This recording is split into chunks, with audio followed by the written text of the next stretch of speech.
Sejam bem-vindos, nobres. Agora é tempo de monstros. O velho mundo está a morrer, o novo demora a aparecer, e neste claro escuro surgem os monstros. Assim disse Gramsci em seus cadernos do cárcere. Quando comecei este canal, foi mais uma forma de deixar minhas ideias para quem quisesse ouvir, porém o objetivo maior é de deixar as minhas ideias para os meus filhos, pois o meu objetivo sempre foi de não os influenciar. E para tal, eis-me aqui. Desta vez irei falar de um tema que me dói muito.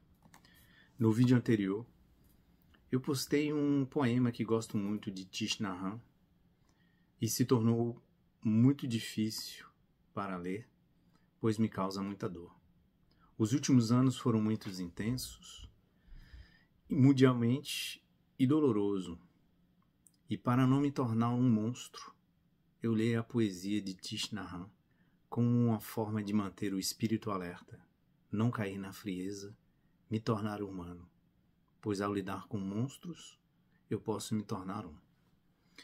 Mary Shelley disse uma vez: a história dos vilões é infinitamente mais fascinante que a dos heróis, porque os monstros não nascem.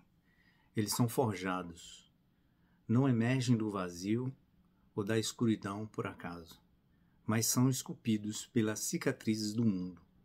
Cada vilão carrega em si o reflexo da dor mais profunda, rejeição, solidão, incompreensão. Um herói se destaca por seus feitos de bravura, mas um vilão é o resultado de um coração que um dia foi puro e que lentamente foi devorado pela corrupção. Os monstros, em sua trágica existência, nos revelam uma verdade perturbadora. Todos nós podemos nos perder se o mundo nos abandonar. Estamos vendo os acontecimentos da guerra na Terra atualmente e observamos a frieza com que nossa humanidade se embriou. Creio que em parte devido às vidas subjugadas ao trabalho e ao chegar em nossas casas é mais fácil se render aos vícios das redes do que ler, estudar, aprofundar, melhorar a compreensão de um tema ou estudo, ou mesmo fazer um passatempo preferido. O se desconectar da vida é o novo eu e nos afasta de uma busca pessoal e nos coloca como peças de tabuleiro. Continuo. Me lembro quando minha mãe me deu um livro de Anne Frank. Nossas conversas sobre um povo sem lar. E ainda jovem, me questionei, perguntei aos professores, por fim, concluí que os judeus que estavam indo para a futura Israel, com aval inglês, não eram daquela região originariamente, e usavam de argumentos distantes de um Deus benevolente, europeus Askenazi, que povoaram a região posteriormente. Como um exemplo, Bibi Netanyahu é Mileikovsky, o nome do pai dele. O Netanyahu é uma ficção, é uma criação para se fazer mais detentor de direitos na região. O avanço colonial ele foi feito com a mesma brutalidade observada atualmente. E naquela época eu não entendia como um povo que passou por imensas dificuldades, pogroms, guetos, campos de concentração, poderiam em sã consciência e tão rapidamente submeter outro povo às mesmas condições. Creio que esse foi um dos momentos onde o meu pesar pela humanidade começou. Eu percebi que éramos passíveis de esquecer o mal que nos fizeram e ainda assim pior, infligir no próximo algo de igual e superior temeridade. Não acredito em religiões como guia moral ou ético em minha vida. E mesmo eu tendo a ascendência sefardita, descendente da tribo de Levi, serei acusado de ser antissemita ao contestar aqui teses de que num momento em que Israel, o estado atual, se encontra em uma total vergonha, e um desperdício de judaísmo, pois o mesmo povo que passou por pogroms, gulags, guetos, campos de concentração, agora infligem em um povo também semita o jugo pelo qual passou a tomar terras.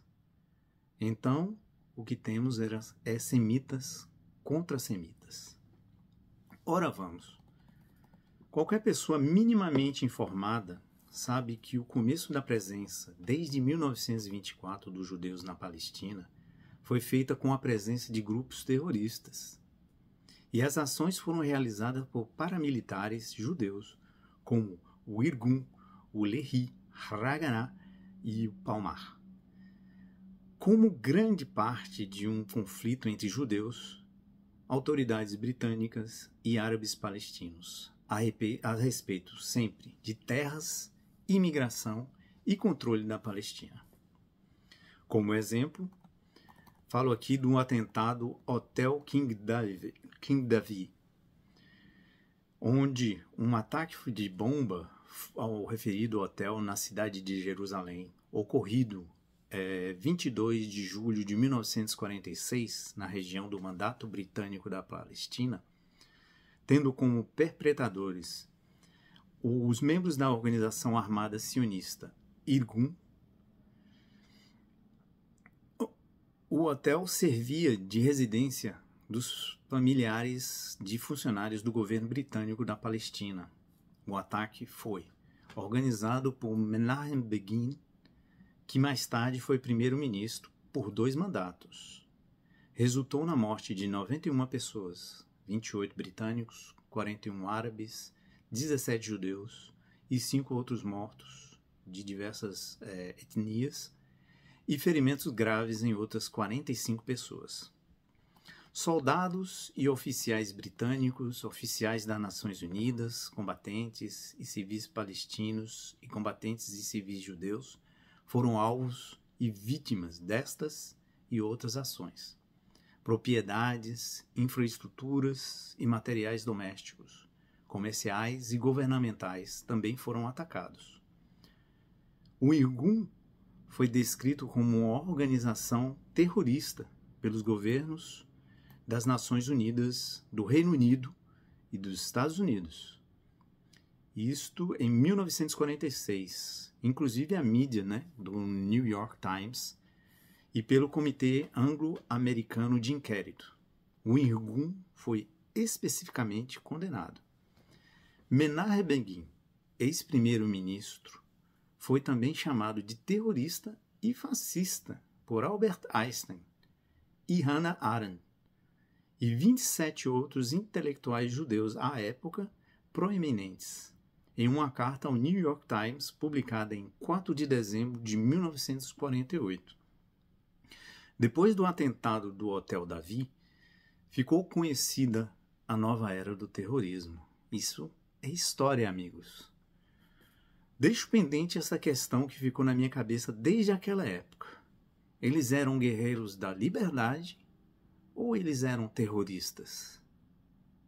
Pois, como disse George Orwell, quando a poeira da última grande guerra terrestre assentar em 1949, o último e mais essencial comando do partido era rejeitar a evidência de seus olhos e ouvidos.